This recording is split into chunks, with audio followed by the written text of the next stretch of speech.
အခုလက်ရှိမှာဆိုလို့ရှိရင်တော့ထပ်ပြီးတော့မှပြပြပေးသွားမှာကဒိုးတွေကစည်ရင်းတွေဖြည့်သွင်းတဲ့အခါမှာ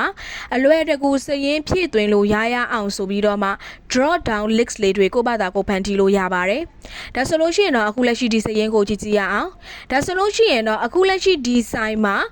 ရောင်းတဲ့ပစ္စည်းတွေကကြာလို့ရှိရင်တော့အသီး၅မျိုးရှိတာဖြစ်ပါတယ်။ဒါဆိုရင်ပထမတစ်ယောက်လာပြီးတော့မှလက်ဝယ်သွားတယ်ဆိုလို့ရှိရင်တော့အဲ့ဒီအသီး၅မျိုးထဲမှာရှိတဲ့တစ်မျိုးကိုဒိုးတွေကဒီ stock name မှာဖြည့်ပေးရမှာဖြစ်ပါတယ်။ပြီးွားရင်တော့နောက်တစ်ယောက်ပြန်လဝယ်တယ်ဆိုလို့ရှိရင်တော့အဲ့ဒီနောက်တစ်ယောက်ဝယ်လိုက်တဲ့အဲ့ဒီအသီးရဲ့နာမည်ကိုဒိုးတွေက stock name မှာပြန်ဖြည့်ရမှာဖြစ်ပါတယ်။ဒါဆိုလို့ရှိရင်တော့ဒိုးရဲ့ဆိုင်မှာဒီအသီး၅မျိုးပဲရှိတာဖြစ်တဲ့အတွက်ကြောင့်မို့လို့ဒိုးတွေကဒီအသီး၅မျိုးရဲ့နာမည်ထဲကနေပဲထက်ခါရေးနေရမှာဖြစ်ပါတယ်။ဒါဆိုလို့ရှိရင်တော့ဒီ stock name လေးမှာရှိတဲ့အသီး၅မျိုးကိုဒိုးက drop down list အနေနဲ့ဖန်တီးလိုက်လို့ရပါတယ်။ဒါဆိုလို့ရှိရင်တော့ဒိုးတွေကစာတွေကိုရိုက်ထည့်စီရမလို့ပဲနဲ့ drop down list ကနေမှတက်စင်အလွယ်တကူယူသုံးလိုက်လို့ရတာဖြစ်ပါတယ်။ဒါဆိုလို့ရှိရင်တော့ပထမဦးစွာ drop down list ဖန်တီးမဲ့ cell ကွက်မှာ click နှိပ်ပေးရမှာဖြစ်ပါတယ်။ပြီးွားပြီဆိုလို့ရှိရင်တော့ data tab ကိုနှိပ်ပေးရမှာဖြစ်ပါတယ်။ data tab ကနေမှတက်စင် data validation ကိုနှိပ်ပေးရမှာဖြစ်ပါတယ်။အဲ့ဒါပြီးွားရင်တော့ data validation ကိုပဲထပ်နှိပ်ပေးရမှာဖြစ်ပါတယ်။ဒါဆိုလို့ရှိရင်တော့ဒိုတွေက box ကြားလာမှာပဲဖြစ်ပါတယ်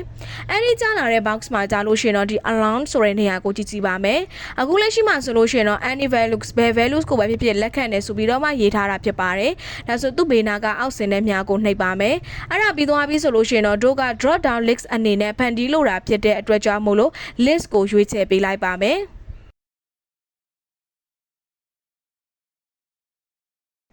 ပြီးသွားပြီဆိုလို့ရှိရင်တော့ဒီနေရာမှာစိုးဆိုတဲ့နေရာမှာ click နှိပ်ပေးရမှာဖြစ်ပါတယ်။အဲ့ဒါပြီးသွားပြီဆိုလို့ရှိရင်တော့ဒိုတွေကဘယ် data တွေကိုတွားပြီးတော့မှဒီမှာ drop down list အနေနဲ့အသုံးပြုလို့တာလဲ။အဲ့ဒီ cell ကွက်တွေကို selection မှတ်ပေးရမှာဖြစ်ပါတယ်။ဒါကြောင့် equal to ခံပါမယ်။ပြီးသွားပြီဆိုလို့ရှိရင်တော့ဒီနေရာမှာ selection မှတ်ပေးရမှာဖြစ်ပါတယ်။ဒါဆိုရင်တော့ကို selection မှတ်လိုက်တယ်ဆိုလို့ရှိရင်တော့ကို selection မှတ်လိုက်တဲ့အဲ့ဒီ cell ကွက်တွေရဲ့နာမည်ကို auto ဖော်ပြထားပေးမှာဖြစ်ပါတယ်။အဲ့ဒါပြီးသွားပြီဆိုလို့ရှိရင်တော့ okay နှိပ်ပေးရမှာဖြစ်ပါတယ်။ဒါဆိုလို့ရှိရင်တော့ဒီဘေးနားမှာ drop down list လေးပေါ်လာမှာဖြစ်ပါတယ်ဒါဆိုအခုလက်ရှိကလေးနှိပ်လိုက်ပါမယ်ဒါဆိုလို့ရှိရင်တော့အခုနောက်တော့ကအသီးနာမည်တွေ auto ပေါ်လာနေပြီဖြစ်တဲ့အတွက်ကြောင့်မို့လို့ကိုလိုတဲ့အသီးနာမည်တွေကိုသူကဘာလို့လိုက်လုပ်မယ်ဆိုလို့ရှိရင်တော့ဒီမှာ list ကနေမှတက်စင်းရွေးချယ်ပေးလိုက်ရုံပါပဲဒါဆိုလို့ရှိရင်တော့ဒိုတွေကစရင်းတွေကိုအလွယ်တကူဖြည့်လို့ရမှာပဲဖြစ်ပါတယ်